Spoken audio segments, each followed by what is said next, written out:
Hey guys, welcome back to Jessin Reads Romance. I'm Jessin, and today I'm going to be talking about my February TBR, which is pretty heavily influenced by the fantasy romance February readathon. It's like a whole month-long readathon featuring fantasy and paranormal romance authors, and I'm so excited about it. I have been reading tons of contemporary, tons of historical for the start of 2021, so I'm like, this is just perfect. So I have a list of books that I'm going to be focusing on in February. I'm going to run quickly through like my podcast books that we're reading for the month, our episodes in February, the book club books, and then also my TBR for the whole month of February that is pretty much based on the bingo cards from FaRoFeb. And if you're not already following them, please go follow FaRoFeb on Instagram. I know a lot of people say FaRoFeb too, but fantasy, I don't know. Anyway, you should go follow them on Instagram. So the 4 books that we will be reading for this month for February on the Smart Women Read Romance podcast are The Revenge Pact by Ilsa Madden Mills. I really enjoyed this book. It has really good storytelling and really great characters. I don't often love new adult romances, but this one just really blew me away back at the end of 2020. So I was like, Juliet. We both loved it. So we put this one on the podcast. Then we have Love is a Rogue by Lenora Bell. Also, really love this one. It's a Beauty and the Beast kind of retelling inspired historical romance, and it's actually the heroine who has a like beastly visage, but I really loved it. The banter is amazing in this book and I can't wait to talk about it. Then we'll be reading Clean Sweep by Ilona Andrews. I recently discovered this series. I am a huge fan of Ilona Andrews. I love her Kate Daniels series, her Hidden Legacy series, and I'm still like, I don't know why I didn't like immediately go read the Clean Sweep series. I have no idea why I didn't. But then I did, and I loved it, and of course we're going to feature it on there. We've had multiple episodes on Ilona Andrews on our podcast, so it felt fitting. And then White Lilies by Samantha Christie. This is a book that I've been trying to get Juliet to read for years, and it's kind of like a hard sell, the concept of this book, but it's kind of taboo. It's a forbidden romance relationship, and I was just like, I'm just going to put it on the podcast. We mostly only do positive reviews on the podcast, but I was just like, Juliet, if you don't like the book, it'll still be a good conversation because I really love it, and if you don't like it, you can tell me why you don't like it, and it'll be a fun episode. But the reason why this is a taboo relationship is because the heroine is offering to be a surrogate for this couple, and she, the mother, is not able to harvest her own eggs, and so they have to use the surrogate's eggs. And this is kind of like the romance between the surrogate and the husband. And just letting you guys know, there's no cheating in this romance, but there is heavy pining on the surrogate's part. And yeah, a lot of people don't like this romance, but I really do love it. Like I said, I love taboo and forbidden relationship romances, and I'm just warning you guys, that's going to be on the podcast. Then I have a few arcs that I'm looking forward to read during the month of February, and the first one is Love at First by Kate Claiborne. I really loved Love Lettering. Funny story, I started reading Love Lettering and I wasn't liking it, and I almost DNF'd it. And I made myself push through for a couple more chapters, ended up by really getting into it, and ended up by giving it a 5-star. So I was just, that's always why I push myself just a little bit farther from not liking something, because you never know. You never know. Something might totally change. So anyway, I'm really excited about Love at First. This is supposed to be like a second chance romance. I think it's like 16 years have passed since these two, who like originally, I think he heard her like singing on her balcony, and he moved away for college maybe, and he's back, like he has inherited like this whole building or something. And anyway, he hears the same voice like 16 years later, and I think like he felt like I'd love at first, not sight, but like listen to her voice. Anyway, I'm really excited about this arc. Then I have Act Your Age, Eve Brown. Everyone knows I love Talia Hibbert. I think she's phenomenal. The Brown sisters have really just hit the spot in my rom-com loving heart, and I cannot wait for Eve's story. It's supposed to be kind of like enemies to lovers, and it's supposed to be Eve and her boss, so cannot wait to open this book. Then I want to read The Heiress Hunt by Joanna Shoup. This is the first book in her new series, the Fifth Avenue Rebels or something. Yeah, it's the Fifth Avenue Rebels. I love this cover, by the way. This is supposed to be a childhood friends to lovers romance, and I'm dying for more friends to lovers. Like I think it's replaced enemies to lovers is my top favorite romance trope. I'm just really have been enjoying this and the hero has to marry because his father like squandered all the money, and so he enlists his childhood friend to help him find a wife, and they ended up by falling in love. So I'm really excited about this one. And then I have The Devil in Her Bed by Kerrigan Byrne, and I have not read the other books in the series. I really wanted to, but I've been in such a reading mood lately that I never got to the second book. So honestly, I think I'm just gonna jump into the third one and then just backtrack my way through this series. I think this series is called The Devil You Know, and I really loved all the titles for this series. They're amazing. And then I have my book club pick for the historical Hellions. It is Love Only Once by Joanna Lindsey. I'm really excited to try another Joanna Lindsey because Gentle Rogue was just okay for me, but I'm hoping that this one is going to wow me. And this is the first book in that Mallory Anderson series that everyone loves so much, and Gentle Rogue was like the third one in that series. So it'll be interesting going back to the beginning, and I'm looking forward to reading this book. Now we're getting into the territory for fantasy and paranormal romance for FaRoFeb. I'm really excited for this list because some of these have been on my TBR, but there's a lot of like new discoveries, lots of featured authors from FaRoFeb, and I'm just really excited about it. The first one is Rake by Grace Draven.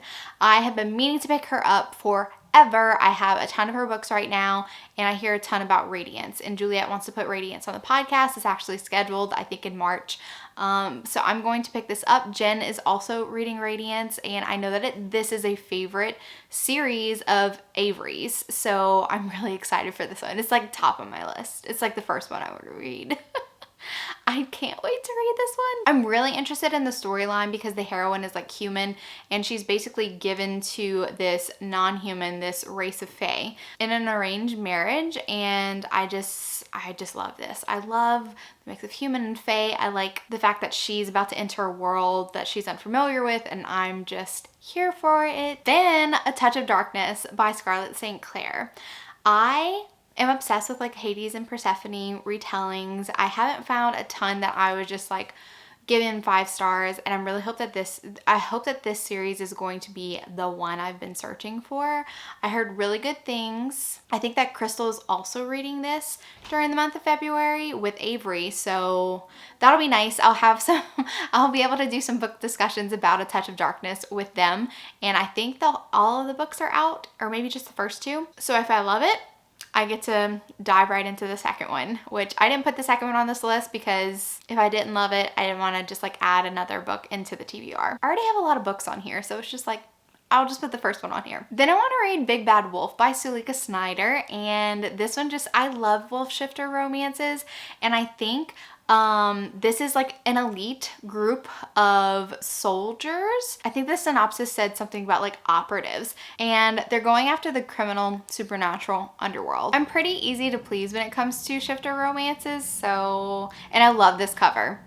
Hands down made it on this list because I was like, I've been obsessed with this cover ever since Sulika Snyder debuted it, and I was just like, yes, I love it. Now this next book is not technically a fantasy romance, it's historical fantasy, but I'm expecting that there should be some romantic elements because I'm a huge fan of Juliette Maurier. I have been reading her for like years and years and years, and I love her Seven Waters trilogy so freaking much. I love the Burdett Chronicles. I still have yet to read the Blackthorn series, but this is her newest series, the Warrior Bard series, and the heroine is she's like an expert flute player, I think, and so is her brother, but she like dreams of becoming this warrior. So I think that there's going to be some romantic elements in it, and if not, it doesn't matter because I've always wanted to read this book, and I put it on my list because now is the time to read, to get back into Juliette Maurier, and I just love her and I miss her writing. Then I added in A Touch of Stone and Snow. Technically, I already started reading this book last year, but I had to put it down because of like school and just other things that I was doing, and I only made it not quite halfway. So I'm just gonna kind of like restart it, reskim it, because I still remember quite a bit. It's very compelling. Milla Vane writes just such an amazing world. I love A Gathering of Dragons, the series. It's just like so amazing, and this hero and this heroine are so different from the first book, and I appreciate that because I still find them just as compelling. Even if the story is just told at a little bit of a slower pace, it's just so new and so different, and I really appreciate that, so I'm looking forward to it. The third book is supposed to be released really soon, so had to put it on my list. And finally, I have Capture the Crown by Jennifer Estep. I have an arc of this, and this will be my first read by Jennifer Estep. I've never read anything by her before. I'm really intrigued because the series is titled A Gargoyle Queen, and I'm just like, interesting. So are there like, is this like a supernatural being, or is it just like, you know, a play on words kind of title? I didn't want to like read too much into it, but I do know that the heroine is like a princess, and she puts on this persona of being very like spoiled or whatever, but actually she moonlights as this spy. So I'm very, very, very intrigued, and I think that this is an enemies to lovers. So I'm so stoked about all of these romances. Of course, I have a lot of other romances that are on my list for the month of February. I had a hell of a month in January. I'm going to be doing my wrap up soon, but I don't think that I'm going to be able to fit the amount of books that I did in January. I'm not going to be able to replicate that in February. I just won't have the time to read. So I'm definitely limiting my TBR to this like fantasy romance February. But I have tons of other books that are like sitting in my Kindle, calling my name, and I'm allowing myself to be a mood reader. That's just like the way I want to roll for 2021. So having a set list for this fantasy romance February readathon is like enough for me. That's like the only structured reading that I want to have for this month besides my podcast reads. So the rest, I'll just leave it up to fate, whatever is drawing me at the time. And of course, I'm still going to do my weekly wrap-ups. I really like doing those. Everything's still like fresh in my mind, and I can like talk about a book for a little bit longer without the whole entire video being like ridiculous. So, oh, I forgot to mention, I actually have a secret TBR for FaRoFeb.